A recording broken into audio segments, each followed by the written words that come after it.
Hello, everybody, and welcome to a new podcast here on Arsenal Aura. Thank you for tuning in. I hope you're doing well. I hope you're having a great time wherever you are. My name is Michael, and I'm here to talk about Arsenal.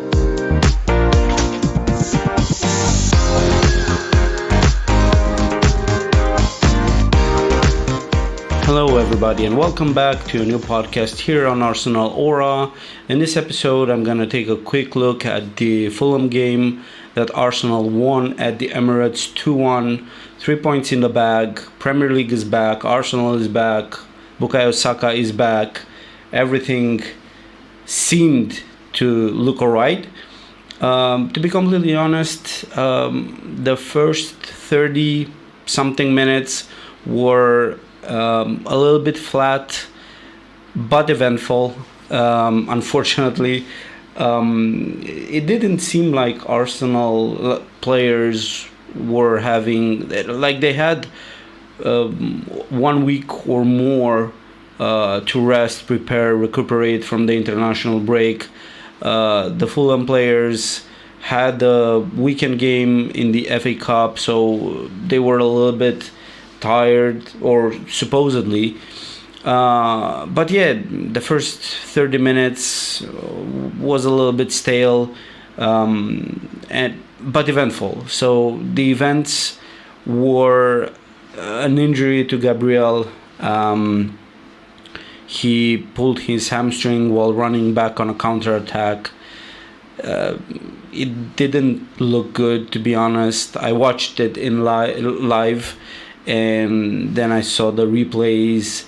He pulled his hamstring. He sat on the pitch, and he was shaking his head and limping. Went straight down the tunnel. So I don't think it looked good. I don't know what to say. I mean, players of his caliber and experience, they know how to interpret what they're feeling on the spot. So I think even for, like, the minimum recovery period for a hamstring injury should be at least 2 to 3 weeks. So that would rule him out of both Champions League games against Real Madrid.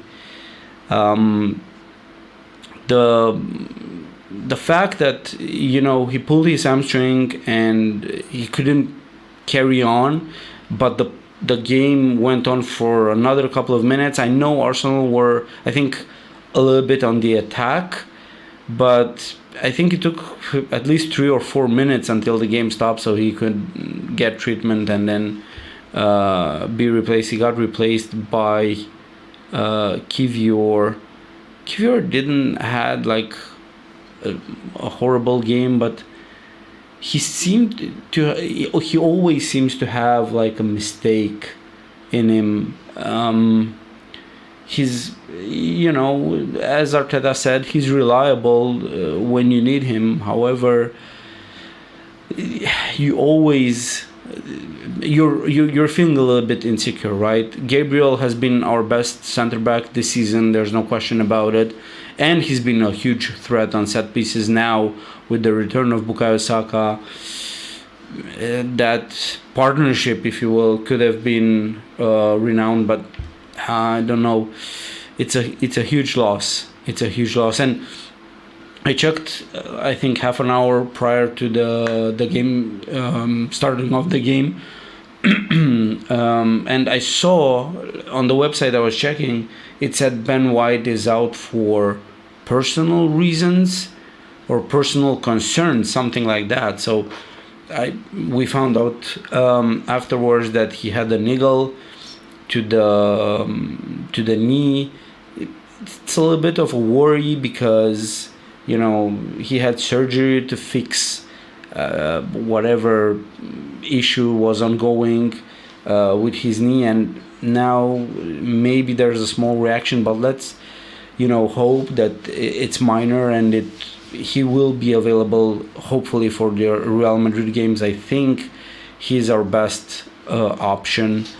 Right, history repeats itself. Last time we played Real Madrid in the Champions League, we had a total change of a back four.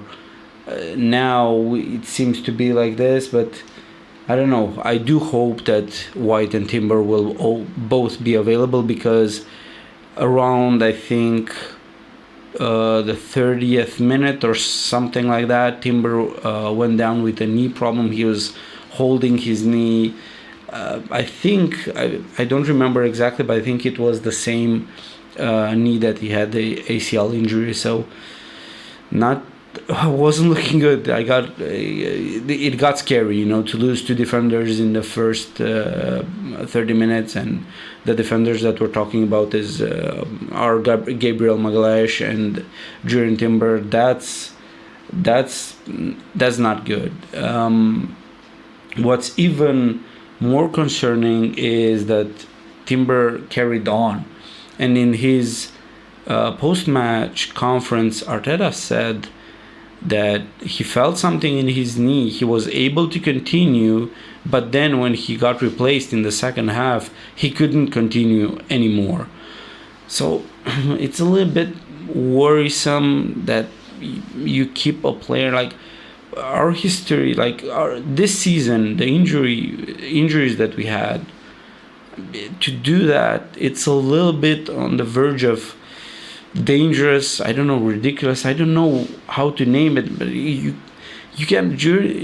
Timber was one of the most reliable, consistent, best fullbacks, defenders in the league this year, having recovered from an ACL injury, right? So you need to put cautious, in the way you manage his minutes and injuries. I mean, at least at halftime, But of course, you have your physios, your doctors, you have the player, and you can't know them all. So if the player says it's okay, it passed, I'm good, I can continue, and the doctors they don't see anything, they don't do anything, they give the green light, basically.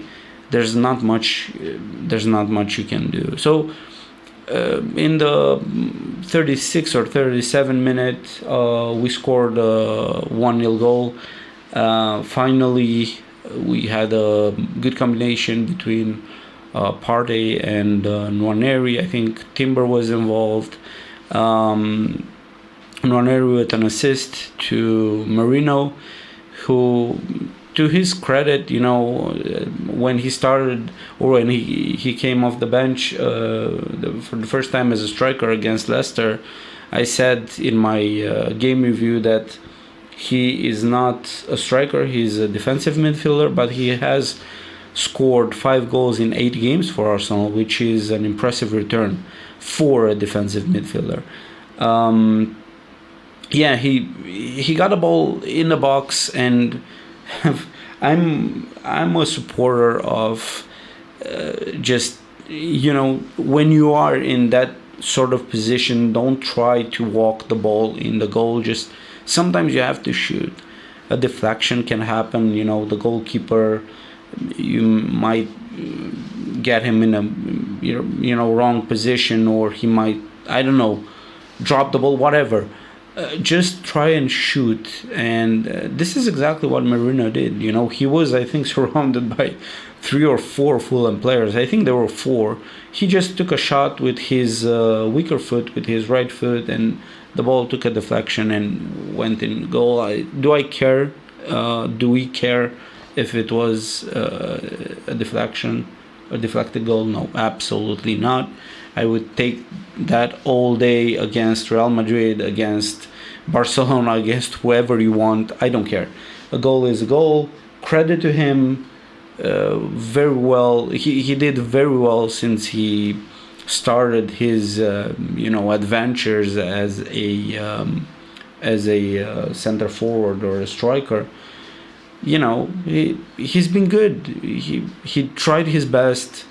His link-up play is decent. He gets in the right positions in the box. So credit to him at his age, after playing a whole professional career as a defensive midfielder, to step up in the striker or center forward position. Credit to him. Okay, there's nothing to say there. So we went.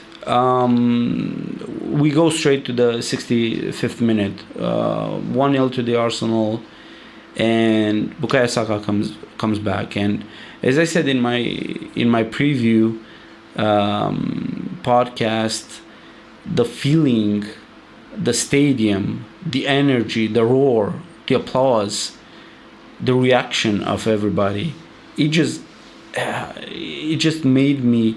I was at home watching on TV, and I felt everything. It transmitted all around, and it was kind of the same thing when Henry came on for the cup game against Leeds. Amazing feeling, and he's a huge player. He's the best player that we have. He's a game-changing player. He's so good, and the fact that he scored after 6 minutes of being on the pitch, that just shows you his quality. And it was like the perfect return, right? He came back. The front three of Saka, Martinelli, and Merino combined for the third goal. I think, and we'll come to Martinelli in a second. But Martinelli with the flick, that was absolutely magnificent flick. If he tried to do it or not, I don't think it really matters. If you look at the goal, and I've watched it a couple of times at least, that's just amazing football, And Saka was at the right place at the right time, heading the ball and getting Arsenal to a 2-0 lead. Amazing moment for him. I'm really happy. I got goosebumps. I got goosebumps when he came back. I got even more goosebumps when he scored. I thought that this is like the perfect moment for him. Hopefully he's going to be fine. No reaction. He'll get a start against Everton in 50-60 minutes, or he comes again as a sub in plays 30-40 minutes, whatever. But I now seeing him and how the whole team became better, and the energy in the stadium and everything. I think if everything is well with him, I think he'll start against Real Madrid, and I think it's the best choice. It's the best decision, given the fact that we might be, I think more than 90% will be without Gabriel. Hopefully Timber is well. Hopefully White can recover whatever niggle, whatever problems, hopefully small problem had with his knee. He can recover. He can play a part in the Everton game and then start against Real Madrid. I would love to see a back four of Timber, White, Saliba, and Miles Lewis-Kelly.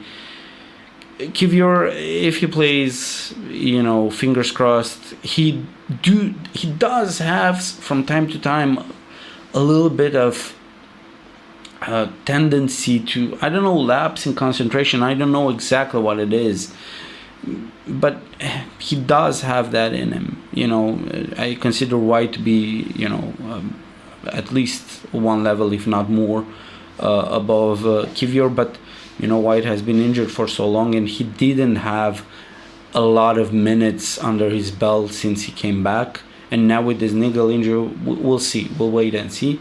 But yeah, hopefully he can come in the back four.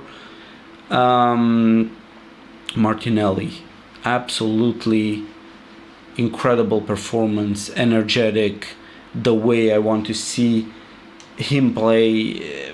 so sometimes I looked at him, and obviously his burst of speed in a tight space is like one of his main weapons. But sometimes I just want him to show a little bit more dribbling. Again, I saw him do that Brazilian pure dribbling skills, and he has that in his locker. He can do that, no questions asked. So I wish he could do that more. If he manages to do that, he had a moment when I think he nutmegged Castagna, who had an absolutely nightmare against him. But yeah, an amazing performance by Martinelli, and I hope it will do him the world of good. I hope to see the same against Everton and against Real Madrid, because I said that our best chance against Real Madrid is our defensive stability and the midfield as well. Partey was again good in the Fulham game, but hopefully we'll balance it out with the attack.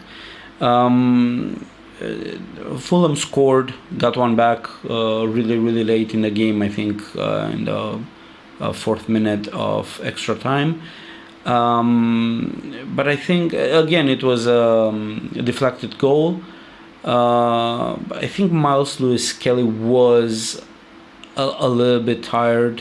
I think he didn't have the legs anymore to keep up, to run with the Fulham players. So he's not obviously the only one at fault for that, but I think he was a little bit, like, from what I could see on TV. So 3 points is all that matter, given the fact that Nottingham beat Man United. Let's all laugh at that.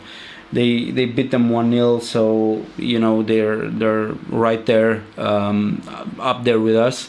So getting 3 points was necessary, given the fact that in my preview I said that Fulham might be one of our bogey teams.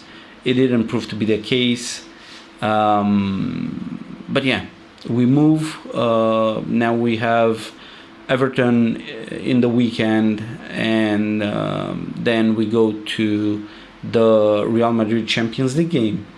Great times, Gunners. Thank you so much for being here. Thank you so much for listening, and I'll come with a new episode of the pod to preview the Everton game after Arteta's press conference and after whatever news come out about the players that we have available and whatever else. So thank you so much, guys, as always, for being here, for your support, and I wish you guys all the best. Cheers.